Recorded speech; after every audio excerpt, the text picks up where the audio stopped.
Друзья, всем привет! Сегодня в видео хочу провести непредвиденные, незапланированные процедуры вот с этой вот орхидеей малявочкой. Почему незапланированные? Потому что, на мой взгляд, она чересчур быстро закончила свое цветение и буквально за пару дней сбросила цветочки, и отсушила цветонос. Ну, для начала покажу вам, что это за орхидеи, друзья. Вот сюда я вставлю, специально фотографировал эту роскошную, солнечную, яркую орхидею-звезду. Это Трилипс, друзья. Орхидея Пербалм. Орхидея Пермбалм. Вот сейчас я достану ее название. Вот она, ее название. Вот так вот она цветет, обалденно, роскошно. Вот такая вот орхидеечка. Трилипс, друзья, видите, аббревиатура Трилипс. Что такое трилипс? Это три губы. Три губы обозначает то, что два боковых лепесточка, они похожи на губу. И если на такую смотреть орхидею, то не поймешь за счет вот этих вот губы и двух лепестков, похожих на губу, где у нее верх, где у нее низ. То есть такая вот получается звездочка обалденная. Это, друзья, от Микки Орхидс. Микки Орхидс называется Яфон Пербалм. Орхидея Яфон Пербалм. Вот, собственно говоря, я и хочу сегодня ее вместе с вами распотрошить, достать ее из мха. Вот она, вот такая у нее вот и цветочек, и один листочек у нее быстренько что-то как-то откинулся. И сам цветонос, прям буквально, друзья, честное слово, цвела, цвела, цвела, и потом раз в одночасье, хотя у нее был кончик многообещающий, раскукленный, то есть выглядело так, что цветонос будет доращиваться. Но вот что-то пошло не так.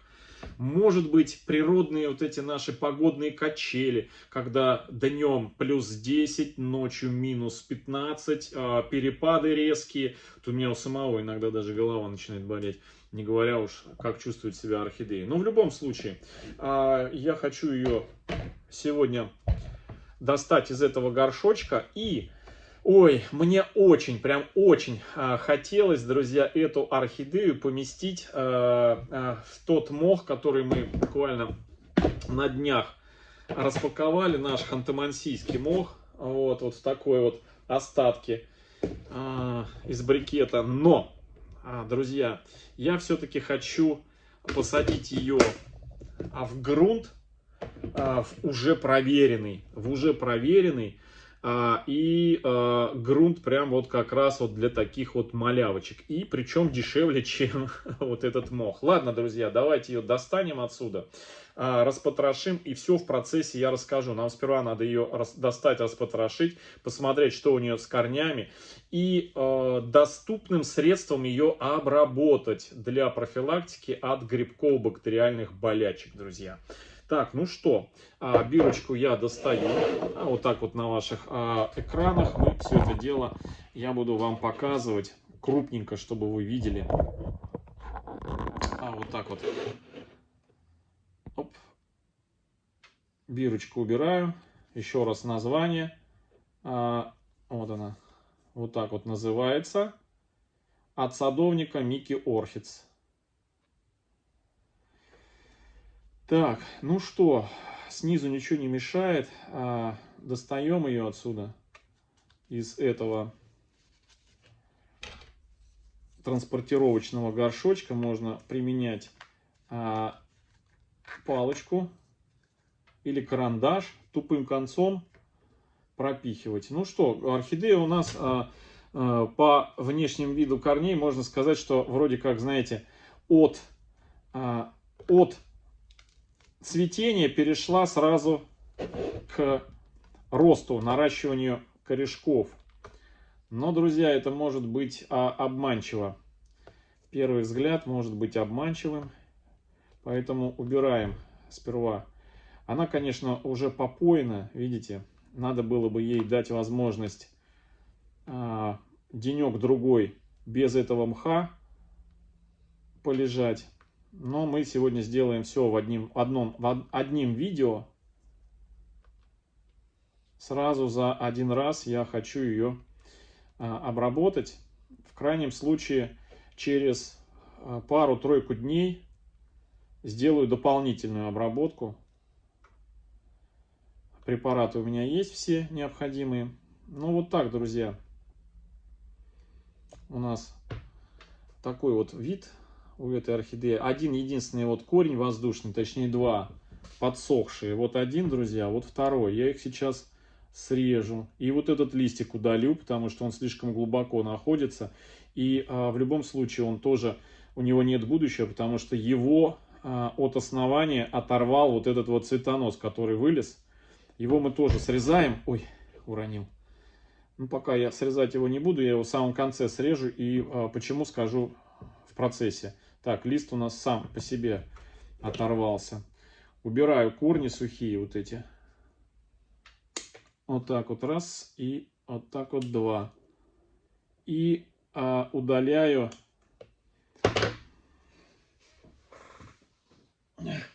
И удаляю здесь чешуйку вот от этого листика. Вот, видите, листик. Вот чешуйку я эту снимаю. То есть хочу, чтобы основание у орхидеи было чистенькое. Вот так вот. Здесь у нас почка какая-то, видите. По всей вероятности, корешок пытается какой-то новый вырасти. Ну и все, чешуйку мы убрали. Старый мох тоже из-под основания убираю.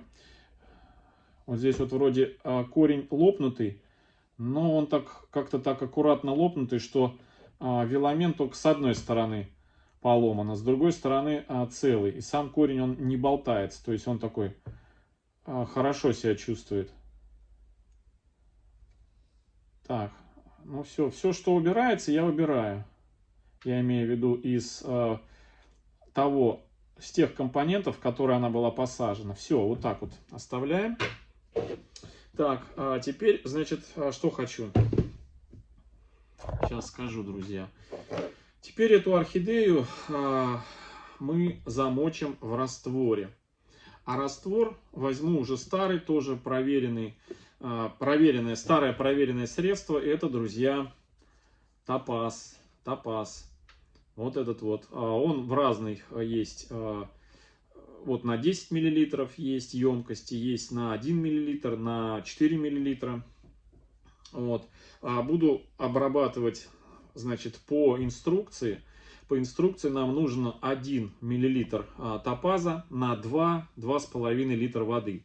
Но у меня здесь я набрал пол-литра воды специально для этой орхидеечки. Значит, мне нужно, с учетом того, что если брать, что в 1 миллилитре у нас порядка около 30 капель, да, 30 капель, то значит разделить на 4, а у меня это четвертая часть от 2 литров воды, 30 разделить на 4, это сколько у нас получается? Ну, где-то, наверное, 7, да, 7 капель. 7 капель на пол-литра воды нужно. Ну, плюс-минус, друзья, на самом деле погода не играет, потому что мы с вами в прошлые года топаз применяли в разных его проявлениях. И разбавленный, и неразбавленный. У нас есть плейлист отдельно на канале, который так и называется «Топаз для орхидей». И вот мы там в качестве эксперимента этот топаз и мажем неразбавленным кисточкой. Я показывал, как ватной палочкой подозрительные пятна на листьях обмазываю, на основании, на корнях, саму орхидею замазываю. В общем, по всем фронтам. Вот. Если топаз не помогает, то можно менять другие средства. Вообще нету, еще раз говорю, одного какого-то средства, который на все 100% помогает от всех болячек. Вот. Нету. Надо следить, смотреть за орхидеей. Обработали чем-то, смотрим на ее реакцию. Так, давайте 7 капель. 7 капель. Вот. Раз, два, три, 4, 5, 6, 7. О, сразу, видали, начинает окрашиваться. Смотрите.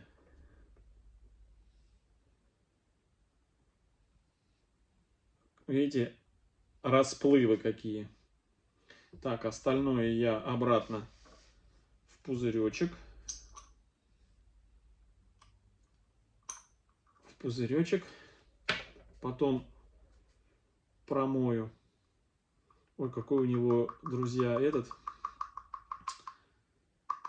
раздражающий аромат у топаза. Но это подтверждает, что он настоящий. Сразу, смотрите, мутная стала, мутноватая вода. И вот почему я цветонос не обрезал, потому что за него я буду кунать нашу орхидею прям вот так, промывать ее прям хорошенечко. Корни. Так, а что-то у нас здесь обрезать надо кончик. Порченный кончик.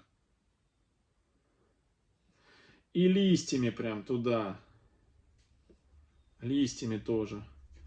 Все, пускай вот вниз головой полежит листьями в растворе. Пока мы с вами приготовим грунт, в который я ее хочу посадить. Значит, еще раз повторюсь, что я хотел сперва изначально эту орхидею до кучи посадить в наш ханты-мансийский мох из брикета. Но потом подумал, думаю, все-таки не знаю, как поведет себя орхидея в этом мхе. Ну, понятно, что хорошо, но это не особо интересно для меня. Потому что, ну, мох и мох. Он и в Африке мох. А мне хотелось бы, друзья, в более такой эффектный грунт и в дешевле по своей цене. Это, друзья, триферн. Вот он, триферн. Это корни древовидного папоротника. Мы уже в него с вами ради эксперимента еще в прошлом году посадили несколько орхидей, всю линейку, какую можно, и стандартную орхидею здоровую, и стандартную орхидею с гнилым основанием, и орхидею, отделенную от цветоноса деточку, и орхидею вот такую малявочку, только еще меньше, из транспортировочного такого вот стаканчика. И просто еще подростки крупные. И вы знаете, кто смотрит наш канал, знают, что у нас есть отдельный плейлист, который называется «Триферн для орхидей». И вот в этом плейлисте все видео собраны. И я делал последний обзор про триферн и отвечал на вопросы, как в нем выращивать и какой смысл, каких орхидей. И пришли к выводу, что да, в него хорошо можно сажать реанимахи, стандартные гнилушки и малявки. Вот такие малявки для старта. Ну вот, к примеру, я еще сделаю обзор по триферну. Вот, например, у нас малявочка растет. Это, друзья, у нас леопард, принц леопард, голден леопард. Помните, мы посадили его. Вот, распотрошили, пересадили. Он прекрасно себя чувствует. Посмотрите, какие глянцевые листики, корни пошли в рост. И он, кстати, у нас, я его перевел на мокрые пяточки, потому что у него корни полезли куда-то вверх. Суховат был триферн. Но вот как раз-таки для вот таких малявочек бескорневых на мокрых пяточках триферн очень хорошо. Потому что он сам по себе, триферн, он... имея в себе все эти вещества, которые подавляют и грибковую, и бактериальную гниль, плюс он сам по себе не поддается гниению. То есть, в отличие от мха сфагнума, триферн более живуч и более интересен в плане подавления грибковых и бактериальных болячек. Мы с вами проверили на орхидеях, которые по тем или иным причинам гнилушками были. И вот триферн, он, если уж и не на 100% борется с этими болезнями, то как минимум он их просто подавляет, то есть затормаживает. И орхидеи гниющие начинают, просто гниет в десятки раз дольше, чем она бы была бы в другом каком-то грунте. В общем, такие у нас наблюдения. Так, ну что, сажаем. Я специально приготовил, значит, для посадки вот такой вот горшочек, уже проверенный. Здесь на дне у нас керамзит. Все, его промыл прям очень-очень горячей водой, кипятком. И сейчас вот эту малявочку мы с вами еще раз покунаем. И в этот триферн поместим. Все, друзья, очень просто. Так, а вот этот у нас горшочек не подходит. Слишком она у нас длинная, да? Ладно. Высыплю. Вот так высыпал я этот, как его, керамзит. Без него обойдемся. Вот. Тем более, что все равно она будет у нас стоять. О.